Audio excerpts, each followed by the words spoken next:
UFC heavyweight champion, Ciryl Gane. Cyril moves like nobody else, but there's only one thing who can happen. If I connect him, I'm gonna knock him out. Oh! Francis Ngannou!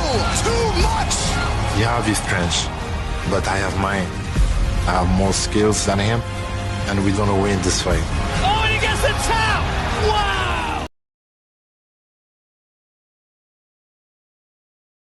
Le choc entre Ciryl Gane et Francis Ngannou est le genre de combat dont on a du mal à prédire l'issue. Le champion en titre Francis Ngannou avait quant à lui annoncé une victoire par KO au deuxième round.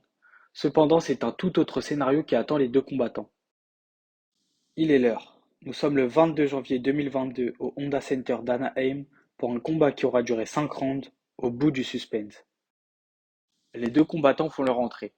On ressent une certaine tension des deux côtés et même chez Ciryl qu'on a pourtant l'habitude de voir toujours détendu.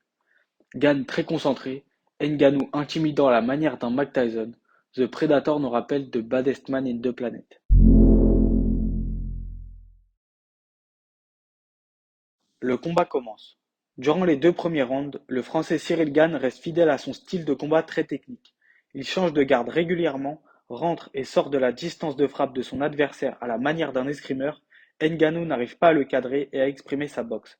The Predator reste tout de même très dangereux grâce à sa puissance. Il est donc primordial pour le bon gamin de redoubler de concentration afin de rester attentif, notamment lors des sorties de clinch, en français phase de corps à corps, durant lesquelles Francis Ngannou peut placer des coups puissants tels que des uppercuts. Gane multiplie les feintes et varie les zones de frappe en striking. Il utilise sa boxe, travaille avec des low kicks, des middle kicks et des high kicks. Le champion intérimaire parvient même à toucher nettement le Camerounais grâce à un coup de pied retourné. Ciryl Gane brille par ses incroyables mouvements, il parvient à toucher sans se faire toucher tout en tournant autour du Predator qui semble déjà entamé physiquement. Bon gamin suit sa stratégie de combat game plan à merveille. Il vole comme un papillon et pique comme une abeille comme le ferait Mohamed Ali. Le champion semble perdu, sa puissance est annihilée. Tout porte à croire que le jeune prodige français se dirige vers une victoire de ce championnat du monde poids lourd.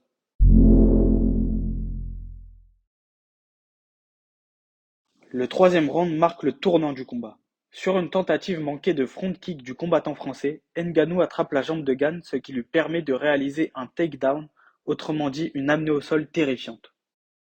Cela est extrêmement positif pour le Camerounais car une amenée au sol représente beaucoup de points dans la comptabilisation des juges. Ciryl Gane évite un ground and pound dévastateur du champion grâce à un contrôle des mains, puis parvient à se relever. Néanmoins, The Predator réalise une projection qui fait de nouveau chuter Gane, mais encore une fois sans contrôle au sol majeur du champion. En fin de round, Ngannou envoie une troisième fois le combattant français au sol, qui va tenter une kimura sur le champion, en vain, car ce dernier va réussir à se défaire de cette soumission grâce à sa puissance phénoménale. C'est la première fois que nous voyons le champion intérimaire français dans cette position, lui qui avait jusqu'à présent 100% de défense de takedown. Contrairement aux deux premiers rounds, le troisième est clairement à l'avantage du champion. Néanmoins, Ciryl Gane a encore 2 rounds pour faire la différence. Lors du quatrième round, Gane retrouve ses déplacements et son striking. Il envoie de nombreux low kicks et tente de maintenir la distance avec des front kicks, qui sont par ailleurs très efficaces pour creuser le cardio de l'adversaire. Néanmoins, cela sera de courte durée car, encore une fois, Ngannou parvient à placer une amenée au sol, mais cette fois-ci, il va garder un contrôle autoritaire de son adversaire au sol. La puissance du champion semble indomptable. En position dominante au bord de la cage, The Predator se montre très dangereux et parvient même à toucher le Français au plexus avec un coup de genou. Le Camerounais domine en lutte et garde le contrôle au sol jusqu'à la fin du round. Une intensité folle s'est installée dans ce combat. Fernand Lopez semble galvanisé lorsqu'il s'adresse à un Ciryl Gane entamé physiquement avant le dernier round. On va à la guerre maintenant. On ne peut pas perdre ce combat sur un problème de cardio.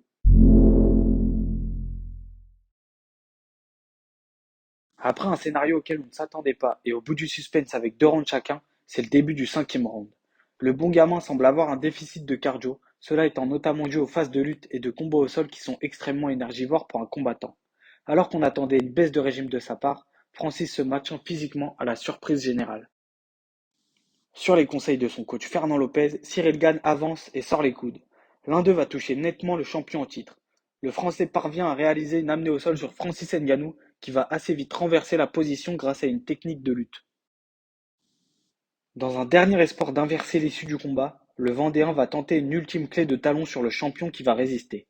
Technique de soumission qui avait pourtant fait le succès du Français lors de son combat face à Maïs. Francis Ngannou joue la sécurité en maintenant Gane au sol jusqu'à la fin de ce dernier round.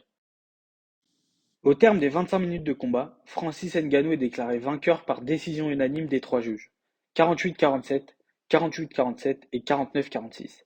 Il reste donc champion incontesté de la catégorie des poids lourds.